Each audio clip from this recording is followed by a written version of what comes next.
안녕하세요. 저는 이제 막 33살이 된 평범한 직장인이자 한 아이의 엄마입니다. 결혼을 하지 않으려고 했지만 사랑하는 사람을 만나서 결혼이라는 결실을 맺고 눈에 넣어도 아프지 않을 천사 같은 아이를 키우는 재미에 요즘 푹 빠져 있어요. 남들과 같은 평범한 일상을 보내는 제게 얼마 전 매우 큰 사건이 하나 일어났습니다. 어렸을 때 저희 집은 정말 찢어지게 가난하다는 말이 잘 어울릴 정도로 가난했어요. 친구들에게 그런 모습을 들키지 않으려고 무던히 애를 썼던 기억이 아직도 나고, 금전적으로 여유로워진 지금도 가끔 돈에 민감하게 반응하는 저를 보면 왜인지 모르게 씁쓸해지는 때도 있습니다. 부모님은 가난을 벗어나려고 무척 노력을 하셨지만 그게 쉽지만은 않았어요. 배운 게 없어 할 수 있는 일이 없다며 한탄하는 부모님을 보면서 저는 공부라도 열심히 해서 제대로 된 직장, 누구에게나 떵떵거릴 수 있는 직장을 얻겠다는 일념으로 하루에도 몇 번씩 코피가 터질 정도로 열심히 노력해왔어요. 하지만 그 노력이 돈이라는 것에 가로막힐지도 모른다는 생각에 한 번은 대학 입시 문제로 부모님께 큰 소리를 쳤던 기억이 납니다. 엄마 아빠가 지금까지 뭘 해줬는데? 공부할 시간 쪼개서 아르바이트하고 그 돈으로 학원비 내면서 내가 이 정도까지 해냈는데 엄마 아빠가 도대체 나한테 뭘 해줬다고 대학도 못 가게 하는데 나 대학 못 가면 확 죽어버릴 거야. 부모님은 그 소리에 충격을 받으신 듯 아무 말씀도 안 하셨어요. 집안이 그렇게 냉전 상태로 며칠이 지났고 그 냉전 상태를 풀게끔 만들어준 것은 다름 아닌 제 여동생이었어요. 엄마, 아빠, 언니 대학교 보내자. 언니 공부 진짜 열심히 했잖아. 언니 대학교 가면 분명히 장학금도 받을 거고 나는 대학 안 가도 돼. 그니까 나 대학 안 가도 되는 비용까지 합쳐서 언니 대학 보내주자. 나는 언니만큼 공부를 잘하는 것도 아니잖아. 내가 고등학교 가면 바로 취업반으로 넘어갈게. 사실 저는 여동생이랑 그렇게 친하지 않았어요. 저는 매일 공부, 학교, 아르바이트에 치여 살았고 여동생은 평범한 여중생이었으니까요. 그런데 저녁 식사 자리에서 여동생이 갑자기 그런 말을 한 거죠. 여동생의 설득에 부모님은 결국 저를 대학교에 보내주셨어요. 여동생은 중견기업에 취직했고 꾸준히 일해오면서 최근에는 한 팀을 이끌 정도로 성장했어요. 그래도 제 마음 한편에는 여동생에 대한 빚이 남아 있었습니다. 제가 결혼을 하고 난 후에 여동생이 집안에서 결혼 압박을 받아왔는지 어느 날 갑자기 상견례를 할 테니 시간을 비워두라는 연락을 하더라고요. 놀랐지만 드디어 여동생이 시집을 간다니 기쁜 마음이 먼저 들었죠. 하지만 그 기쁜 마음은 상견례 자리에서 산산조각 났습니다. 자매가 똑 닮았어요. 쌍둥이 같이. 언니가 워낙에 예뻐요. 둘 다 너무 인물이 훤하고 예뻐. 직업도 탄탄하고. 상견례 자리는 화기애애했고 저희 부모님도 무척 기뻐 보였어요. 하지만 저는 지금 이게 무슨 일인지 머릿속으로 정리하느라 대화 소리가 전혀 귀에 들어오지 않는 상태였죠. 힐끔힐끔 예비 제부를 쳐다보는 걸 엄마가 눈치를 채시곤 왜 그래? 어디 불편해? 하고 물으셨지만 저는 대답하지 못하고 그냥 고개를 저었습니다. 사실 예비 제부를 처음 봤을 때 기절하지 않은 게 다행이라고 생각이 들 정도였으니까요. 제부는 저를 기억하지 못하는 것 같았지만 저에게는 너무나도 선명하게 그날 그때의 기억이 마치 어제 일처럼 떠올랐어요. 제부에 대한 기억은 고등학교 1학년 때로 거슬러 올라갑니다. 저는 가고 싶던 고등학교가 있었지만 가고자 했던 학교는 아르바이트를 금지하고 있어서 어쩔 수 없이 차선책으로 집에서 가까운 다른 고등학교에 진학하게 됐어요. 제가 다녔던 고등학교는 다소 자유로운 분위기의 학교였어요. 공부를 하는 무리의 학생들도 있었지만 그렇지 않은 학생들이 다수였고 심지어는 다른 학생들의 돈을 뺏고 싸움을 하는 불량 학생들도 더러 있었죠. 그런 아이들에게 저처럼 공부만 하는 친구들은 먹잇감이 되기 일쑤였어요. 1학년 1학기 때는 별다른 문제가 없이 지나갔지만 2학기 때 제부가 전학을 오면서 저희 학교 생활은 엉망이 됐습니다. 학교에서 제가 교내 봉사활동을 한 적이 있어요. 가산점을 받을 수 있기도 했고 장학금이 지급되기도 했거든요. 교내 봉사활동의 종류는 다양한데 그중에 급식 도우미를 했을 때였어요. 아이들에게 음식을 퍼주는 역할이었고 정신없이 바쁜 시간이 지나고 저도 식사를 하려고 식판에 밥을 뜨고 있는데 갑자기 머리 위로 그날 메뉴였던 콩나물국이 쏟아졌어요. 순간적으로 무슨 일이 일어난 건지 싶어 몸이 굳었고 순식간에 조용해진 급식실 분위기에 천천히 고개를 돌리니 제부가 콩나물국 그릇을 들고 씩 웃고 있더라고요. 그 와중에도 식은 콩나물국이라 다행이라는 생각을 한 게 참 우스웠던 기억이 나네요. 머리카락이 들어있잖아. 이걸 어떻게 먹으라는 거야? 너희 집은 가난해서 머리카락이 든 국도 잘 먹나 봐. 저는 대답도 못하고 제부를 가만히 쳐다봤어요. 머리 위로 쏟아져서 하복이 전부 붉게 물들었다는 사실이나 나의 가난을 조롱하면서 괴롭힘을 가하는 제부보다 급식실에 있던 그 누구도 그 모습을 보면서 말리지 않았다는 사실과 일부는 낄낄거리면서 웃었다는 사실이 지금도 가끔 상처가 되어 가슴을 콕콕 쑤십니다. 더 말하지 못하는 많은 괴롭힘이 있었고 말하기 부끄러운 일도 있었어요. 학교 폭력으로 선생님께 말씀도 드려봤지만 그 당시에는 지금처럼 학교 폭력에 대한 시스템이 잘 되어 있지 않아서 제부를 불러 타이르거나 반성문을 쓰는 정도로 끝나곤 했죠.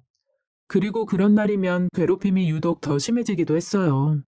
그 괴롭힘은 2학년 2학기까지 이어졌습니다.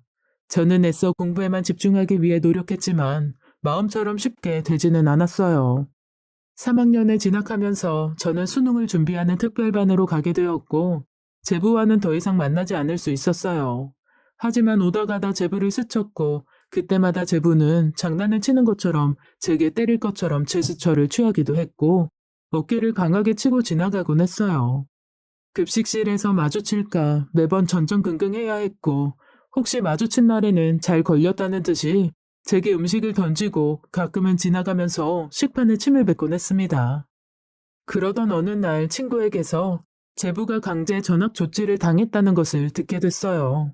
이유인 즉슨 제부가 가장 심하게 괴롭혔던 학생이 자살 시도를 했고 그로 인해서 그 학생의 부모님이 학교와 그 학생을 고소하겠다며 항의를 하게 된 거였죠. 학교는 부랴부랴 제부를 강제 전학 보내게 된 게 사건의 전말이었습니다. 3년 내내 제부의 잘못은 눈 감아주던 학교가 고소라는 말에 발등에 불이 떨어진 듯 행동한 게 우스웠지만 드디어 모든 게 제자리로 돌아갈 거라는 생각에 기뻐했던 기억이 납니다. 그런데 그렇게 저를 괴롭히고 학교의 왕으로 군림하던 제부가 지금 제 눈앞에 여동생의 남편 자격으로 사람 좋은 미소를 띠고 앉아있으니 제가 얼마나 미치고 팔짝 들 노릇이었을까요? 언니, 괜찮아? 괜찮아. 아까 점심에 먹은 게 체했나 봐. 괜찮으세요, 처형? 역겨웠습니다. 과거의 일을 모두 기억하고 있는 내게 웃으면서 괜찮으냐고 묻는 제부의 낯을 차마 똑바로 볼 수 없었습니다. 마음 같아서는 이 자리에서 제부의 과거를 낱낱이 밝히고 싶었지만 여동생이 행복한 듯한 미소를 보니 차마 그럴 수 없었습니다. 괜히 저 때문에 분위기가 어두워지는 것 같아 웃어 보이면서도 여전히 마음은 혼란스럽기 짝이 없었어요. 상견례를 마치고 돌아오는 길에 남편에게 전화를 걸었습니다. 남편은 회사 업무 때문에 참석하지 못했다고 미안해했고 저는 무슨 말부터 꺼내야 할지 몰라서 가만히 전화기만 붙잡고 있었어요. 자기야, 왜 그래? 무슨 일 있어? 여보, 왜? 무슨 일이야? 상견례에서 무슨 일 있었어? 남편의 다정한 목소리를 들으니 갑자기 눈물이 터져 나왔어요. 길거리에서 어린아이처럼 엉엉 울면서 여동생의 행복을 위해서 내가 어떤 선택을 해야 하는 건지 끝없이 고민했습니다. 남편은 일이 끝났으니 지금이라도 당장 제가 있는 곳으로 오겠다고 했지만 저는 이곳이 어디인지 말할 힘도 없어 집에서 만나자고 하며 전화를 끊었어요. 집에 돌아와 조금 쉬고 나니 마음이 어느 정도 진정이 되더군요. 남편에게 아이 어린이집 픽업을 부탁하고 가만히 생각을 해봤어요. 과연 옳은 것이 무엇일까? 여동생의 행복을 위해서 내가 어떤 선택을 하는 것이 맞는 걸까? 쉽게 해답을 찾을 수 없는 문제였습니다. 더 나아가서는 예비 제부가 과거의 잘못을 깊이 반성하고 있을 거라는 생각도 들었어요. 나만 이해하고 넘어간다면 문제없는 결혼 생활을 할 수 있을 거라는 생각도 들었죠. 여동생에게 들은 제부는 성실하게 회사를 다니고 있고 말도 잘 통하는 데다가 유머러스하고 어른들에게 잘하고 배려도 넘친다고 하더군요. 여동생이 제부와 사귀던 시절의 이야기가 찬찬히 떠오르면서 혹시 내가 잘못 본 건 아닐까 하는 생각마저 들었습니다. 이름과 나이와 얼굴이 같은 전혀 다른 사람일지도 모른다는 여동생이 이야기한 남자와 제가 아는 과거의 제부가 매치가 되지 않았기 때문에 이런 생각을 하게 됐는지도 몰라요. 남편은 제가 혼자 생각하는 시간을 갖는 걸 기다려주는 사람이라 제가 생각을 정리하는 동안 제 옆에 가만히 있어줬어요. 미애 남편 될 사람 말이야. 어, 내가 아는 사람이더라고. 정말? 별로 좋게 알던 사람이 아니었어? 음, 그랬구나. 그래서 그랬어. 고등학교 때 동창이야. 그런데 나를 엄청 괴롭혔던 일진이었고 강제 전학까지 갈 정도로 평판이 나빴던 사람이었어. 남편은 놀란 것처럼 보였지만 별다른 말은 하지 않았어요. 잠시간의 침묵이 이어졌고 남편이 제 손을 가만히 잡더라고요. 많이 힘들었겠다. 자기가 하고 싶은 대로 해. 내가 지원할게. 남편의 따뜻한 말 한마디에 다시 울컥 눈물이 쏟아질 것 같았어요. 과거의 나쁜 기억들이 전부 치유될 수는 없겠지만 그 말 한마디가 내가 어떤 선택을 하더라도 항상 내 편이 돼줄 사람이 있다고 믿게 되더라고요. 그런 남편이 있어서 생각을 굳히게 됐습니다. 과거는 과거니까 동생 이야기 들어보니까 지금은 성실하게 지내는 것 같더라. 시부모님들도 다 좋은 분들 같아 보였어. 미애를 보는 눈빛이 따뜻하더라고. 반성하면서 잘 사는 사람일 수도 있으니까 미애를 사랑해주니까. 그래서 그냥 모르는 척 하는 게 맞는 것 같아.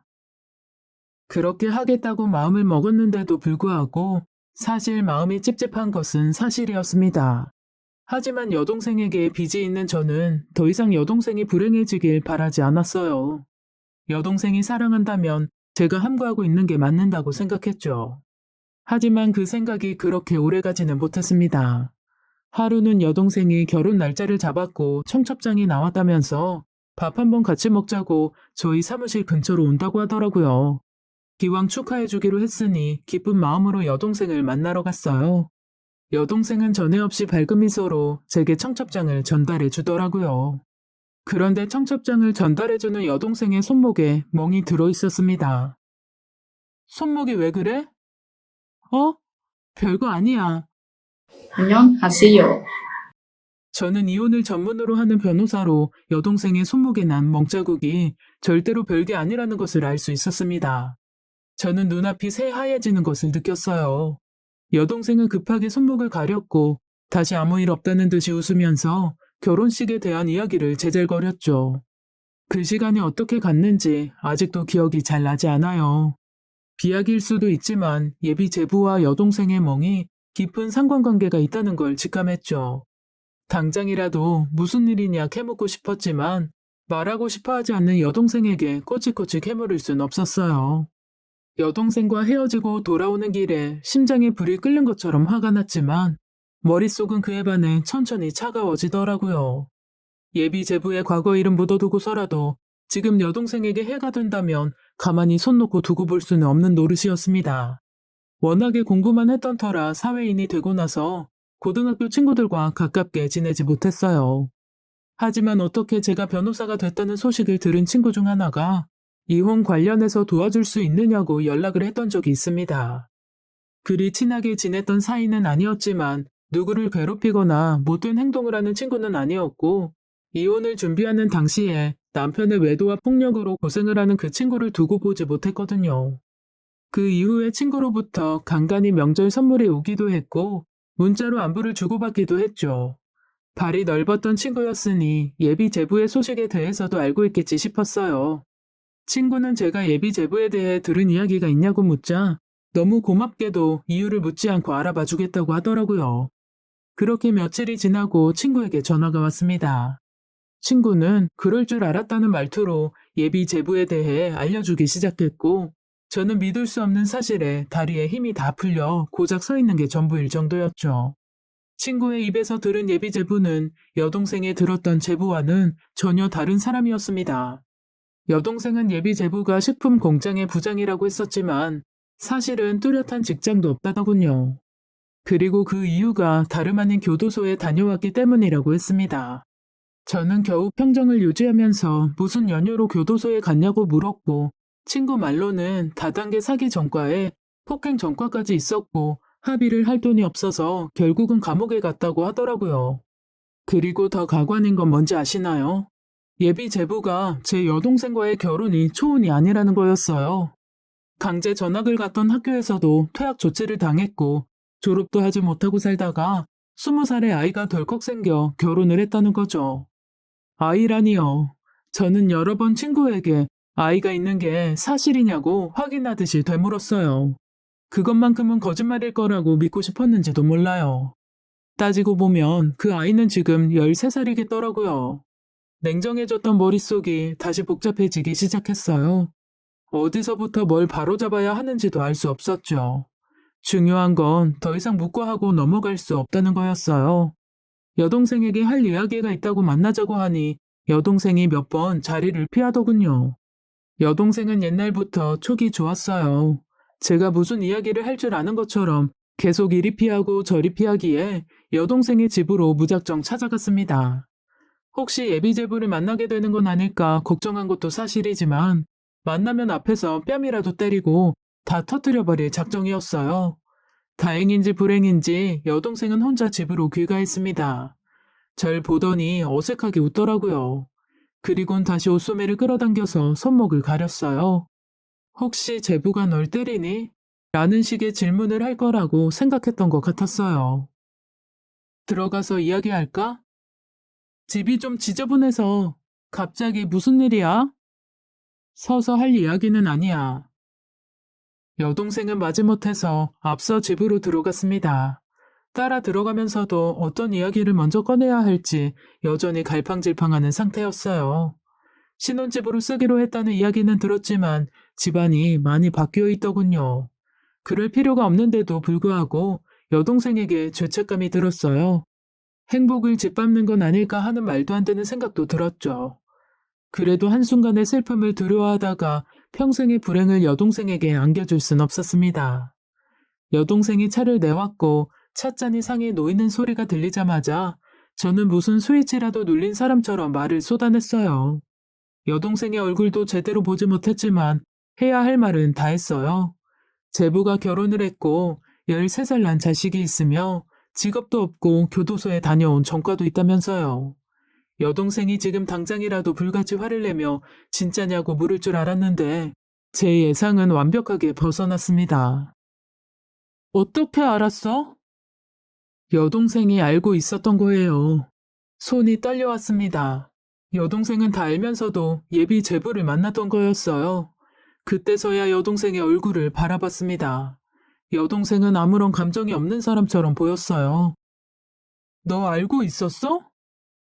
여동생은 별일도 아니라는 듯이 고개를 끄덕였습니다. 어떻게 이게 별일이 아닐 수 있을까요? 제 상식으로는 도무지 이해가 가지 않았습니다.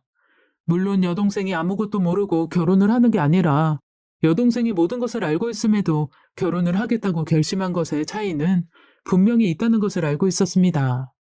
그래도 저는 도저히 여동생의 결정을 이해하기 어려웠습니다. 그 사람 철들었어. 과거 이야기는 나도 누가 전해줘서 알게 됐어. 그이한테 다 물어봤고 그이도 다 맞다고 했는데 지금 후회하고 있다고 했어. 일자리는 구하려고 지금 노력하고 있고 아이도 성인 될 때까지 양육비만 내면 돼. 나한테 양육비 달라고 한 적도 없어. 언니가 어디서 무슨 이야기를 들었는지 모르겠는데 그 사람 그렇게 나쁜 사람 아니야. 그런데 나한테 갑자기 이런 이야기를 하는 저희가 뭐야? 내가 행복하게 사는 게 싫어? 언니는 항상 언니만 중요하지? 내 인생이 어떻게 돌아가는지 알고 싶지 않지? 내가 행복한 게 언니한테는 눈에 가시지. 항상 언니를 위해서 희생하는 포지션에 내가 있어야 만족하는 거지? 그치? 여동생이 그렇게 생각하고 있을 거라고는 전혀 생각하지 못했습니다. 대답도 하지 못하고 저는 도망치듯이 여동생 집을 나왔어요. 눈물이 참을 수 없이 쏟아지고 몸이 사시나무 떨리듯 떨렸습니다. 저도 계속 여동생에게 제가 빚을 지고 있다고 생각했어요. 여동생의 희생으로 제가 여기까지 올 수 있었다는 것도 알고 있었고요. 그런 제가 어떻게 여동생의 행복을 망칠 수 있겠어요? 지금 여동생이 얼마나 지독한 불행으로 빨려 들어가는지 알면서도 가만히 있는 것이 여동생을 불행하게 하는 거지, 그게 어떻게 여동생의 행복을 망치는 걸까요? 저는 악역이 되기로 작정했습니다. 쇳불도 당김에 빼라고 바로 다음 날 부모님을 찾아뵈러 갔어요. 어떻게 소식을 들었는지 여동생도 와 있더군요. 여동생이 저를 바라보는 눈빛이 도끼를 가득 품고 있어서 저도 그래, 이판사판이다라는 마음이 있었던 것도 사실이에요. 엄마가 무슨 일 때문에 그러느냐면서 어리둥절하게 저희 자매를 번갈아 보셨죠. 엄마, 아빠, 나 미애 결혼하는 거 반대해요. 언니!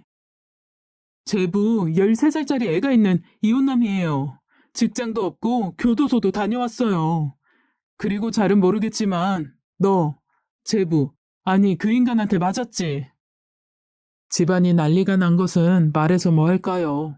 엄마는 연신 아이고 소리를 내뱉으면서 여동생의 등을 몇 번이나 때렸고 아빠는 아무 말씀도 못하시고 허망하게 앉아만 계셨죠. 결국 참다 못한 여동생이 악을 지르기 시작했어요. 내가 괜찮다잖아. 내가 괜찮다는데 왜 언니가 나서서 일을 그르쳐? 언니가 뭔데? 언니가 대체 뭔데 그래? 지금까지 내 인생에 도움이 된 적이 있어? 항상 그렇게 언니가 다 얻었잖아. 언니만 항상 행복한 거, 좋은 거 다 했잖아. 내가 행복하겠다는데 왜 언니가 막냐고. 그게 행복이니? 직업도 없고 교도소 다녀온 애 딸린 남자랑 결혼하는 게 네 행복이야? 그게 내 행복이야. 언니처럼 잘난 거 없어서 내가 고작 이딴 남자 만나는 게 뭐 잘못했어? 내가 언니처럼 공부 잘하고 집에서 밀어줬으면 형부 같은 남자 만났겠지. 할 말이 없었습니다. 여동생이 모르고 있는 사실을 말할 때가 됐다고 생각했어요. 평생 숨기고 살려고 마음먹었던 일이었습니다. 여동생이 사회초년생 시절에 같이 살던 룸메이트의 보증을 잘못 썼던 일이 있습니다. 저는 그 당시 변호사로 겨우 자리를 잡아가는 상황이었어요. 다행히 저를 좋게 보셨던 로펌의 대표 변호사님 덕분에 사건도 많이 맡게 되었고 승소율도 높아서 일에 재미를 붙이고 있었죠. 그렇다고 해서 금전적인 여유가 있는 것은 아니었어요. 여동생의 보증보험, 부모님은 절대 해결할 수 없었습니다. 저는 처음으로 제 이름으로 대출을 받았습니다. 갚지 못할 만큼 큰 금액의 돈으로 인해서 여동생의 창창한 앞날이 망가지는 걸 두고 볼 수는 없었습니다. 이 정도는 여동생이 지금까지 나를 위해 했던 희생에 비하면 아무것도 아니라고 생각했으니까요. 부모님께는 이런 방구도 하지 말라고 일러뒀습니다. 여동생이 저에게 어떤 죄스러움도 느끼지 않길 바랬거든요.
나는 단 한 번도 네 행복을 바라지 않은 적이 없었어. 그래서 항상 내가 희생했어? 나는 항상 너한테 미안했고 어떻게 해서든 내가 돈을 벌게 되면 너한테 보답하고 싶었어. 보답? 지금 내 결혼 망치는 게 언니 보답이야? 잘 알았어. 네가 한 일에 비하면 내가 한 일은 너무 작아서 너한테 말하지 않는 게 맞다고 생각했으니까. 나는 지금까지 어떤 이야기도 하지 않았고, 너한테 생색내는 것처럼 보이는 것도 싫었고, 사실 지금 이 이야기를 꺼내는 게 단순히 이 상황을 면피하려고 꺼내는 건지, 아니면 너와의 오해를 풀고 싶어서인지 모르겠어서. 차마 말을 끝내지 못하겠어서 우물거리는 동안 엄마가 참지 못하고 입을 열었습니다. 네가 20살 즈음에 섰던 보증, 이 엄마랑 아빠는 도저히 감당을 못했어. 네 언니한테는 죽어도 말하고 싶지 않았는데 그렇다고 너를 보증빚에 허덕이게 할 수도 없었지. 그 얘기를 지금 왜 해? 네 언니가 그 돈을 아직도 갚고 있으니까. 뭐? 네 언니가 그러더라. 지금까지 미애는 나를 위해 모든 걸 포기했으니 앞으로 수십 년간 포기할 게 많아진다고 해도 그래도 네가 언니 때문에 포기한 거에 비하면 아무것도 아니라면서 별것도 아니라는 듯이. 네 언니한테 네가 이러면 안 돼. 부모님은 울고 여동생은 말없이 부모님 집을 떠났습니다. 그 이후로 여동생에게는 어떤 연락도 오지 않았어요. 그리고 부모님을 통해서 파혼을 했다는 소식을 전해 들었습니다. 마냥 기쁠 줄 알았는데 그렇지 않더라고요. 파혼한 여동생은 기쁠까? 속이 시원할까? 슬플까? 그런 생각으로 잠 못 이루는 날이 많아졌습니다. 그러다 바로 어제 여동생에게 장문의 문자가 왔습니다. 전화로 말하는 게 맞겠지만 쑥스러워 문자로 보낸다는 말이 너무나도 제 여동생스러워서 저도 모르게 웃음이 터져 나왔어요. 문자를 읽고 나니 여동생이 파혼으로 인해서 그렇게 슬프지만은 않았던 것 같아 다행이라는 생각이 들었습니다. 그리고 어디에서 들은 건지 제가 예비 제부였던 그 남자에게 고등학교 때 당했던 이야기를 하더군요. 사실 그 사람에 대해서 폭로하면서도 제가 고등학교 때 당했던 그 일만큼은 절대로 이야기하지 않겠다고 생각했었거든요.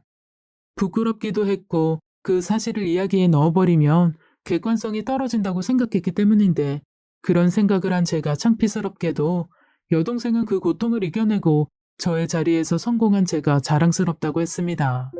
눈물을 흘리지 않으려고 했는데 터지는 눈물을 참기가 어려웠네요.